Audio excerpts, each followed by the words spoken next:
So let's take a look at this event that happened in, this was, sorry, I can't even say that, Templars location. This was according to the Meta Mondays, best factions and such. He got 4th place at this GT out of 30 people. We're gonna take, I can't say his name too well, sorry, Niklas Ojalaine. Hopefully I said that correctly. My goodness, sometimes I'm illiterate. So let's take a look at his list real quick, because I think it's always good to take a look at old lists. But one thing I wanted to point out here with this list is it's not necessarily old. We've actually seen this list come from Sean Naden prior to LVO. It's his first iteration of the Knob with Wall Banner list, and someone decided, I'm going to take the same list and try to take a run out here and see if I can pull this off. It's not because I advise people copy lists. I actually don't advise that. What I do want to see is us start thinking about other archetypes if Flash get hit, if Knobs get hit. For some reason, if GW decides to just smash out Mozrog, if some kind of changes come out of nowhere and really put us on our back foot, people should already have different archetypes in their back pocket to kind of lean into. So that's what I'm kind of coming forward with this is this an archetype? Was Sean Naden just a one-off? This get thought I can do it too. So we're looking at a Beastboss on Squigosaur, Knob with Wall Banner, Warboss in Mega Armor, Ghazghkull Thraka, Mozrog Skragbad, 20 boys, 2 11 man units of Gretchen, 2 Mega Knobs and 3 Mega Knobs. The 3-man unit is with the Warboss and it has the twin kill saws. 2 5-man units of Knobs with Power Claws, 1 Storm Boy unit, a Warbiker unit, a Battlewagon, and a truck. So right here, the difference is I still believe Sean Naden's list had Flash Kits possibly on his list. And this maybe not in this first iteration, but his current list does. So we're gonna see how this get did if it was, like we always like to do, because matchups, context matters. So let's look at what this get did going into the first game. He's going into the World Eaters. Everybody knows about World Eaters. Orcs just happen to have a couple key abilities such as Fight and Death that really swing that matchup. Doesn't mean they can't catch you on the back foot. A lot of really good players have lost or tied with World Eaters. They do have tricks. So let's take a look at this archetype. Angron, Karn the Betrayer, Lord Invocatus, Juggernaut, Master of Executions, aka Master of Indirect Combat. That's what I like to call this get. Jackals, Cornzerkers. It's most likely the 10-man units, always going to go with the MOE. The 5-man's going to go with the Betrayer. They're going to have some Rhinos, of course, 8-bound, and then some more 8-bound. A little light on the 8-bound compared to some other lists I've seen. I'm not sure if all these characters are needed to be in play. That game usually comes down to one pilot, who goes second, and CP management. Did the Orc player end up fighting in death enough? Did the Orc player put up screens or anything? So those kind of matchups, Orcs do have the favor in it. But let's look at the game that he ended up losing. He ended up losing to the Leagues of Votann player that got 5th place at this event. So the reason I also want to take a look at this is Leagues of Votann were a menace at LVO 2. So let's look at this list. An Iron champion with the Blazing Glare, Grimnir, a Cow, Hearthkin Warriors, 1, 2, 3, 4, 5. My goodness, 5 of the Sagittari. This is something that we must keep in play, right? This is what I was talking about at the start of the video. They are running 5 right now. What will happen in the future, right? We lost to this. Yeah, so what? What's up if you don't have as many of these anymore, if the magic changes? 1 unit of Cachodian, 2 units of Berserkers. These guys are actually really good in the Orc matchup. It's kind of annoying. We have the Iron here, Hearthgar. These guys are usually what carry them in our matchups. Their transports and their version of Terminators. They have great shoulder-mounted grenade launchers that have blast. They're obviously going to get +1 to hit and to wound. They have good punching where they like to counter charge and punch, and then they have a great ability to Armor of Contempt and be durable. We have another unit, just a 5-man unit. Usually people will take the 5-man unit, put it in the land fortress, kind of park the land fortress in the middle of the table sometimes and say, I dare you. Then we have the Pioneers, another unit of Pioneers, 3 units of Pioneers.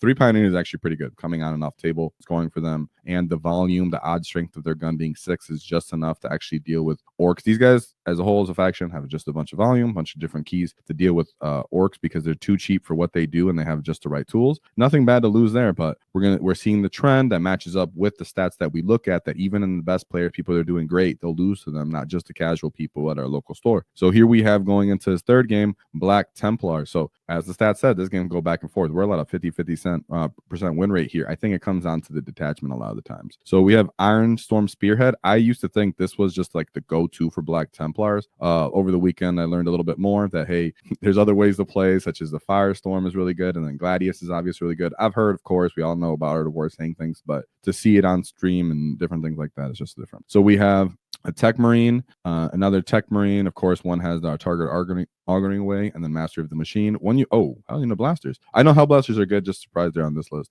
2 units of Inceptors, 2 Scout, 2 Ballistus Dreads, 2 Redemptor Dreadnought, Storm Strike Speeder. Okay, these dudes have good abilities. I think it's like +1 to wound, I believe, or hit. And then 3 Whirlwinds. Okay, this guy's kicking it back with 1 Impulsor. I don't think this is out the way to play Black Templars. You're not really playing into the combined force of arms. You're not playing into their best data sheets. You're just taking advantage of the multi-melts here and just hoping it rides you. And Orcs don't really care that much about these Ballistus Dreads.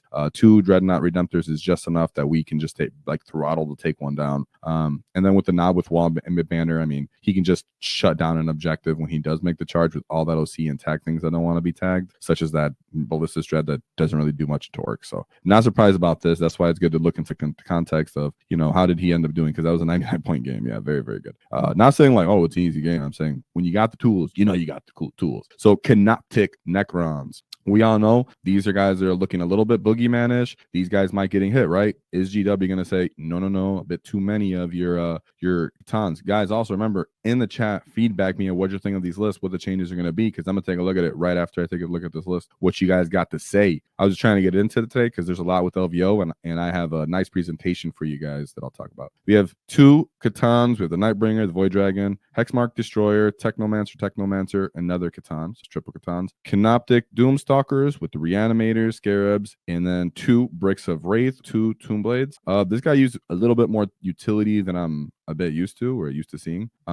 I know these Doomstalkers, I believe these Doomstalkers, if I'm not mistaken, when they sit in your deployment zone, then they can kind of get fire support with rerolls and such, so it makes them pretty good for that. And I think they'll watch on 5s. 2 with 3 Catans is where it's at. Yeah, these guys, you can pick up 3 units, take them off the table, put them back on. One of those units can come within 3 inches. They're going to, fly all over the table and really try. Oh, actually, is this Canoptic? Yeah, this might have been, I might have got that switched up with the other one. Sorry, I'm just going off too fast right here. Sorry about that. This was the Necron. No, this is that one. Sorry. Yeah. Brainfire guy's going too hard here. As for how Orcs feel going into this matchup, as we're going to see over this weekend with all of our lists, Orcs actually do fine into Wraiths and Catans for the most part. We have a bunch of different ways, and the Knob with Wall Banner and Makari's ability is actually one of those ways. Being able to get lethal on top of sustain, popping unbridled carnage to now get that on 5s is a great way to overwhelm a Satan or Saitan, a Catan. Even with boys, just a big unit of boys, it really helps with that. If people I've also seen the tech where people use a Beastboss on foot, typical guy, and then they add 20 Beast Stagger Boys to that. That's another tech piece that if you do the same ability in Makari's ability, you'll be able to re-roll that hit roll and fish for even more. So if you're really looking to punch out a dragon or a Catan, take that into consideration, because that's what most likely could have gone into this play. Not only can you hold the Catans in their place and out OC them, but you can even throttle on the wall and tear one down, which is boys punching all over the place. And this list doesn't really come with the volume, even though it does have the race. Again, Makari's turn, when you that wall go turn, race aren't used to being punched out. Necrons aren't used to being punched out. And people like to say, well, Makari's ability is a win more ability. I like to argue it's not. It's a more assured chance that the wall does what it's supposed to do, actually. If the wall flips, if the wall whiffs, you're going to lose that game almost undoubtedly, because what all the Orcs kind of rely on for their entire game is all of our game ability is all revolves around the wall. So that's why you've seen at these more recent events that they're starting to really lean into gas, because as people have become more durable, as people have become more killy, and they're standing and they're challenging you in the middle of the table with fixed, they're saying, I'm going to meet you here, I'm going to fight you. You understand as the Orc player now, well, I'm going to make sure when my wall goes off, it really goes off. And that's where the actual Necron players really, really hate seeing Makari and really, really hate seeing Orcs, because between a bunch of different data sheets, like I said, with Squigs even, that weren't on this list as much, but still, you can just go off, flash get, stuff like that. So even if Necrons don't get a change, don't be scared of them necessarily. We're one of the few factions that might actually get a huge boost, because if everybody gets brought down, Necrons beat them up, we eat Necrons, kind of a weird predation thing. So going into his last game, he went into all the rubrics, T-Sons. We have Aruman, Exalted Sorcerer on disc, Zeech, Infernal Master, Magnus the Red, Sorcerer. Okay. It's a bit different in the characters, I would say, with these cheaper sorcerers. But if you're going towards all rubrics, you need this many characters, because that's the only way to make any of these rubric marines any type of efficiencies.